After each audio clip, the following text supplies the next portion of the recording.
Bonjour quatrième, j'espère que vous allez bien. Aujourd'hui, on va étudier une nouvelle leçon intitulée Résistance électrique et loi d'Ohm. Ce sont les objectifs de cette leçon.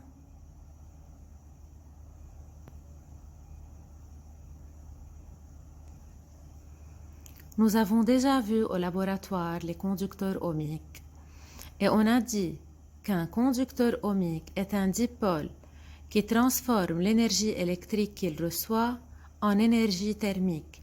Et quand on dit il la transforme intégralement, c'est-à-dire totalement, il transforme toute l'énergie électrique qu'il reçoit en énergie thermique ou en chaleur. Et lorsqu'on dit comme ça, on peut imaginer directement ou se rappeler de quelques appareils qu'on utilise qui chauffent au passage du courant électrique, comme les radiateurs, comme les fours, comme le fer à repasser, comme le séchoir. Tous les appareils qui donnent de la chaleur à partir de l'électricité, ils contiennent des conducteurs ohmiques. Le symbole d'un conducteur ohmique, il est comme ça. Il a la forme rectangulaire. Et il faut savoir que les deux bornes d'un conducteur ohmique sont identiques. C'est-à-dire il est non polarisé comme la pile. Il n'a pas une borne positive et une borne négative. 3. La loi d'Ohm relative à un conducteur ohmique. Ça, c'est le montage qu'on a réalisé au laboratoire. On a un générateur réglable avec un conducteur ohmique, un voltmètre aux bornes du conducteur ohmique et un ampèremètre qui mesure l'intensité du courant traversant le conducteur ohmique. Pour chaque valeur de la tension aux bornes du conducteur ohmique, on a pris la valeur de l'intensité du courant qui le traverse et on a noté les valeurs dans le tableau. Et puis, on a tracé la droite qui montre les variations de la tension du conducteur en fonction de l'intensité du courant qui le traverse.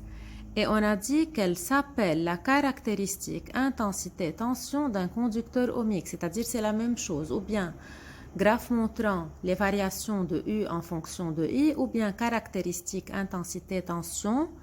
On dit caractéristique parce qu'elle caractérise un conducteur ohmique. Elle est un peu spéciale et on va voir pourquoi.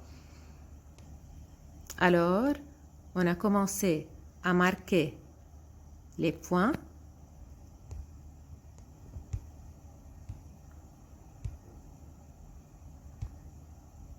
Puis, on a tracé la droite.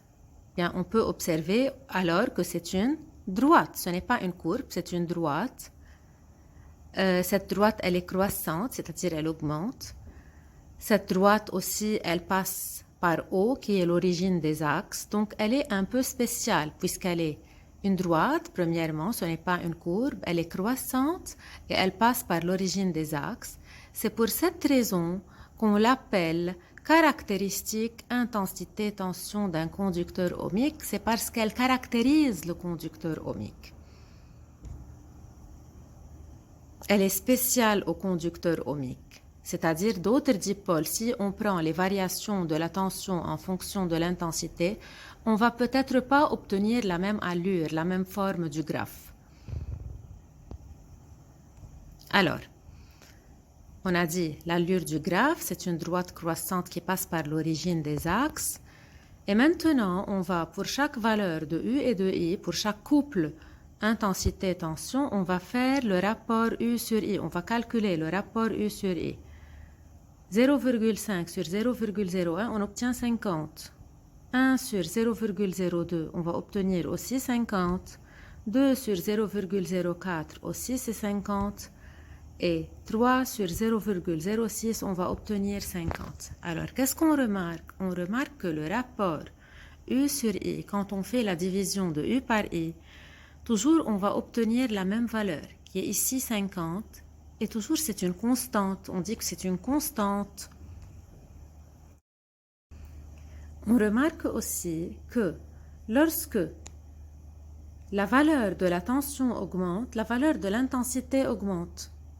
Quand l'une augmente, l'autre augmente. On se rappelle, mathématiquement parlant, on dit que U et I sont proportionnels. Proportionnels parce qu'elles dépendent l'une de l'autre, c'est-à-dire lorsque la tension augmente, l'intensité augmente. Lorsque la tension diminue, l'intensité diminue. De plus, on a dit que le rapport U sur I est constant, il ne change pas pour un même conducteur ohmique.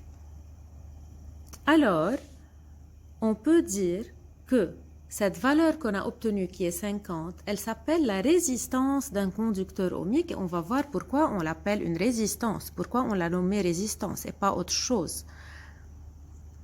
Cette expression, on peut l'écrire sous la forme, nous on a vu ici R égale U sur I, parce qu'on a vu que le rapport U sur I c'est une constante. On peut aussi l'écrire sous la forme U égale R fois I, ou bien I égale U sur R, c'est la même chose et ça dépend de la grandeur que je veux calculer.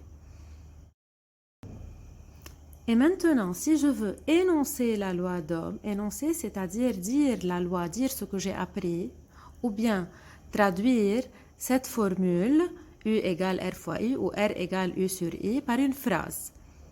Qu'est-ce qu'on va dire? On va dire que la tension aux bornes d'un conducteur ohmique est proportionnelle à l'intensité du courant qui le traverse. On a dit que lorsque U augmente, I augmente. Ou lorsque U diminue, I diminue. Alors U et I sont proportionnels.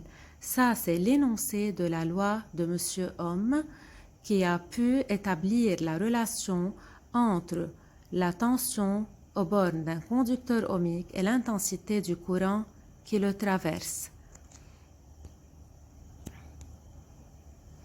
Si on veut mesurer directement la résistance au lieu de faire le calcul, est-ce qu'il y a un appareil de mesure qui me donne directement la valeur de la résistance? Oui, bien sûr. Alors, on mesure directement la valeur de la résistance d'un conducteur ohmique avec un appareil appelé un ohmmètre. Cet ohmmètre, il doit être branché en dérivation aux bornes du conducteur ohmique. Ça, c'est son symbole. Et il me donne la valeur de la résistance toujours, dont l'unité est le ohm, comme M. Ohm. Son unité est le ohm et c'est son symbole oméga. En conclusion, un conducteur ohmique, c'est un dipôle caractérisé par une grandeur qu'on appelle la résistance. L'unité de mesure de la résistance, c'est l'ohm, de symbole oméga. L'appareil de mesure, c'est un ohmmètre. La loi d'Ohm relative à un conducteur ohmique me dit que la tension aux bornes d'un conducteur ohmique est proportionnelle à l'intensité du courant qui le traverse et on la traduit par l'expression suivante U égale R fois I ou bien R égale U sur I. Bien, et pourquoi on l'appelle une résistance? C'est quoi une résistance? Ça provient de quel verbe? Ça vient du verbe résister, très bien. Alors, si la résistance, elle est grande, c'est-à-dire elle résiste plus, mais à quoi elle va résister à votre avis? Elle va résister au passage du courant électrique. C'est-à-dire, vous vous souvenez quand on a dit que le courant électrique est un débit, c'est comme l'eau qui circule dans des tuyaux. Alors la résistance, et c'est comme si dans ce tuyau, je plaçais une pierre. Regardez, ça c'est mon tuyau. Ça c'est l'eau qui circule dans le tuyau. Quand on dit résistance, c'est comme si je mettais une pierre. Ça c'est une petite pierre. Alors ça c'est une petite résistance. Si j'augmente ma pierre comme ça, elle va résister encore plus au passage du courant électrique. Alors, elle va faire diminuer l'intensité du courant qui traverse un circuit électrique. C'est pour cela qu'on l'appelle une résistance. Plus elle est grande, le courant ne peut pas facilement circuler. Et si elle devient plus petite, le courant va pouvoir passer facilement dans le conducteur ohmique.